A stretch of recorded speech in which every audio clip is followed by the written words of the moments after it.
अपनी घड़ी देखते हुए खुद से कहता है, आज तो बहुत देरी हो गई, जल्दी से खाना डिलीवरी करता हूँ वरना कंप्लेंट चली जाएगी।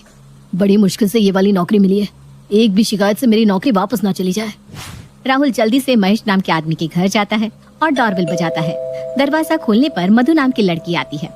जैसे ही मधु दरवाजा खोलती है, राहुल हैरान हो जाता है। मधु, तुम यहाँ क्या कर रही हो? वो राहुल, मैं। तुम यहाँ मेरे पीठ पीछे क्या कर रही हो? तुम्हें शर्म नहीं आती ये सब करते हुए? तुमसे मुझे ये उम्मीद नहीं थी मधु। मैंने तुम्हें इतना प्यार दिया, तुम्हारे लिए सब किया, और तुमने मेरे प्यार का ये सिला दिया। सच में अब तो ये सब देखकर मुझे खुद पर ही शर्म आ रही है। तुम इतनी गिर जाओगी मैंने कभी नहीं सोचा था। राहुल, मेरी बात तो। मधु कुछ बोलती इससे पहले ही वहाँ महेश आता है। अरे आ गया पिज्जा। मधु, ये पिज्जा मैंने तुम्हारे लिए मंगवाया है। मैंने तुम्हें फोन पर बात करते हुए सुन लिया था। तुम कह रही थी ना तुमने कभी पिज्जा नहीं खाया इसलिए तुम्हारे लिए मंगवाया है। फिर मेरे लिए पिज्जा मंगवाने की क्या जरूरत थी? अरे कैसे नहीं मंगवाता, तुम भी मेरा परिवार हो, कितना करती हो तुम। अगर आज तुम ना होती तो पता नहीं क्या होता मेरा। मैं तो बिल्कुल अकेला पड़ गया था। सही समय पर तुमने आकर संभाल लिया। आप कैसी बात कर रहे हैं? बिल्कुल सही कह रहा हूँ। आज तक मैंने कभी बताया नहीं कि तुमने कितना कुछ किया है, लेकिन आज मन हो रहा है तुम्हारी तारीफ करने का। सच में तुम बहुत अच्छी हो। लगता है सर आप बहुत ज्यादा ही मानते हैं ना। और नहीं तो क्या, मधु को तो बहुत मानता हूँ मैं। ये तो मेरे घर की जान है। जब से मेरी जिंदगी में आई है तब से सब कुछ बदल गया। अच्छा लगा आपसे मिलकर जी बिल्कुल, हमें भी आपसे मिलकर अच्छा लगा। और मधु, अंदर चलो, ये पिज्जा खाओ। आज जो तुम बोलोगी वही आएगा घर में। महेश और मधु को एक साथ देखकर राहुल के पैरों तले जमीन खिसक जाती है। राहुल तुरंत शराब लेने जाता है और शराब पीने लगता है। आदमी घर से बाहर क्या निकल जाए, पत्नी उसे भूल ही जाती है। मेरे पत्नी, मेरी मधु ने मेरे साथ इतना बड़ा धोखा किया काश मैं मर जाऊं, क्योंकि यह सच स्वीकार करने की मुझे हिम्मत नहीं है।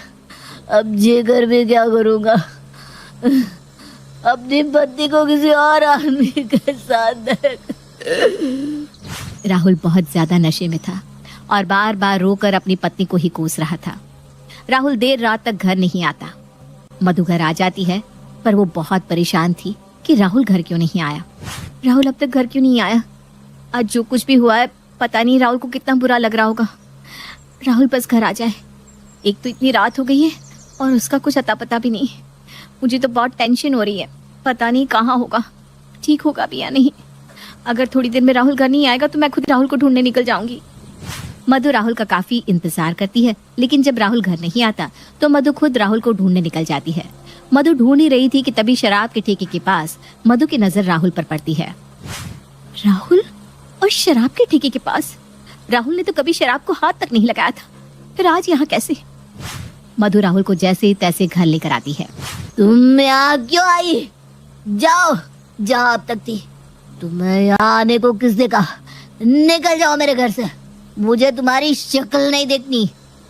राहुल, तुम अभी नशे में हो, तुम्हारा नशा उतर जाएगा तब हम बात करेंगे। अभी तुम आराम से सो जाओ। चलो। हाँ, सो जाओ और फिर तुम उस आदमी के साथ रंग रलिया मनाओ।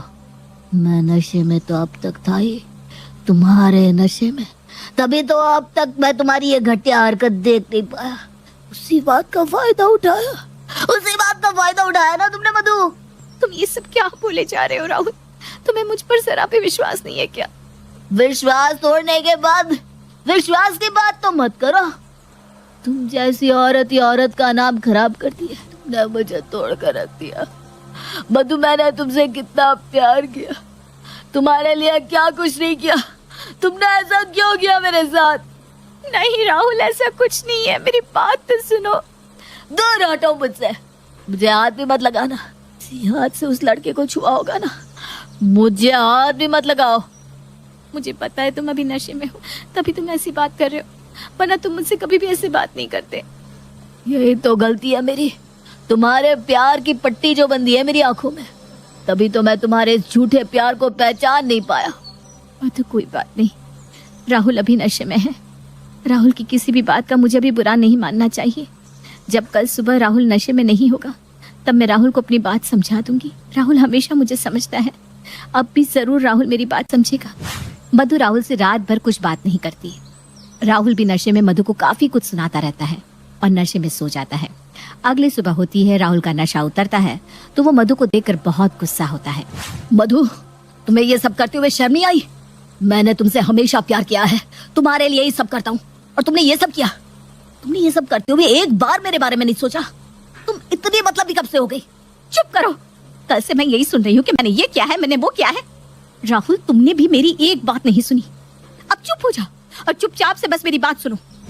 कुछ महीने पहले मधु घर पर अकेली होती है। तभी राजन नाम का एक आदमी, जो कि मधु के घर का मकान मालिक था, वो आता है। भाभी जी, घर पर आप अकेली हैं क्या? आपके पतिदेव कहाँ है? वो तो काम पर गए हैं, जब वो आएंगी तब आ जाओ ना। हाँ ठीक है, तभी आ जाऊंगा, लेकिन अभी आपसे कुछ बातें कर सकता हूँ ना? मुझसे क्या बात करनी है आपको? देखिए, अभी घर पर मैं अकेली हूँ, जब वो आएंगी तब आना आप। अभी आप जाइए बाहर। इतना भी घमंड ठीक नहीं है भाभी जी। अब जिस घर में घमंड दिखा रही हो ना, वो घर मेरा है, जिसका 3 महीने से अब तक किराया नहीं भरा। हाँ तो क्या हुआ, नहीं भरा है तो भर देंगे। हम आपसे पैसे लेकर कहीं भाग थोड़ी जा रहे हैं। उन्होंने आपसे बात की होगी ना किराए को लेकर, तो आप यहाँ क्यों आए? मैं तो आपके लिए आया हूँ भाभी जी। मुझे आपके लिए बड़ा बुरा लगता है। आप इतनी सुंदर, और वो कहाँ, एक 2 रुपए की नौकरी करने वाला। अगर आपको कोई मेरे जैसा मिलता तो आप बहुत खुश रहती। क्या बकवास कर रहे हो? निकलो मेरे घर से, वरना मैं शोर करके सबको बुला लूंगी। जाओ यहाँ से, और आज के बाद मुझसे ये घटिया बात की तो मुंह तोड़ दूंगी। ज्यादा पंख मत फैला, आपने काट दूंगा पंख। 1 हफ्ते का समय दे रहा हूँ, मेरा किराया पूरा दे देना। अगर किराया देने का मन ना हो तो मुझसे मिलने आ सकती हो, अकेले। तुम्हारे लिए किराया तो क्या, मैं ये घर भी माफ कर सकता हूँ। उसने तुम्हारे साथ कुछ बदतमीजी तो नहीं की ना? उसने कुछ कहा तो नहीं ना? नहीं, उसने मेरे साथ बदतमीजी करने की कोशिश तो की थी, लेकिन मैंने करने नहीं दी। उसे तो मैं छोड़ूंगा नहीं। उसने तुम्हारे साथ बदतमीजी करने की कोशिश भी कैसे की? और तुमने मुझे ये सब बताया क्यों नहीं? हम तुरंत ये घर खाली कर देते। और घर खाली क्यों करते? क्योंकि उसने अपना किराया मांगा और हम दे नहीं पाए। राहुल, ऐसी परेशानी हर जगह हो सकती है। तुम सही कह रही हो राहुल, जब तुम्हारी नौकरी चली गई तो कई लोगों के मुझे ताने सुनने पड़ते थे। आते जाते लोग अपना कर्जा मांग रहे थे, घर से निकलना मुश्किल हो रहा था। इसलिए तुम उस आदमी, अब भी तुम गलत समझ रहे हो राहुल। उस आदमी के घर में मैं काम करती हूँ। काम? कैसा काम? मैं उस घर में काम करती हूँ, साफ सफाई का।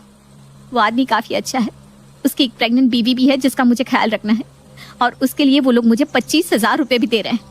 मुझे पता है तुम्हें मेरा काम करना अच्छा नहीं लगता, लेकिन तुम्हारी इस नौकरी से हमारी जरूरत की चीजें भी तो पूरी नहीं हो रही थी, इसलिए मुझे नौकरी करनी पड़ी। क्या तुम हमारे घर के लिए काम कर रही थी? हमारे घर का खर्चा अच्छे से चल सके इसलिए तुम इतना कुछ कर रही थी, और मैंने ही तुम्हें गलत समझा। मुझे माफ कर दो मधु, मैंने तुम्हें बहुत गलत समझा। हाँ राहुल, तुमने गलत समझा। मैं ये नहीं कह रही हूँ कि तुम मुझ पर विश्वास नहीं करते, लेकिन तुमने मेरी बात भी नहीं सुनी। राहुल, मैं भी तुमसे बहुत प्यार करती हूँ, और तुम्हारे साथ मैं कभी भी कुछ गलत नहीं कर सकती। मुझसे बहुत बड़ी गलती हो गई मधु, मुझे माफ कर दो। अब से मैं भी तुम्हारे काम को समझूंगा। तुमने मेरा हमेशा साथ दिया है, मैं भी तुम्हारा हर मोड़ पर साथ दूंगा।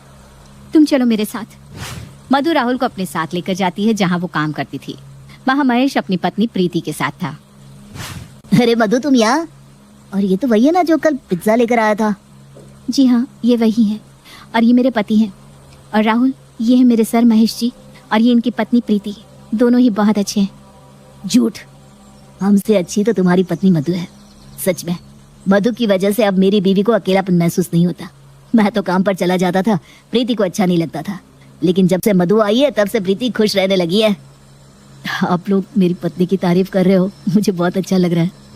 राहुल की गलतफहमी दूर होती है, और उसके बाद राहुल और मधु एक दूसरे के काम को समझते हैं और एक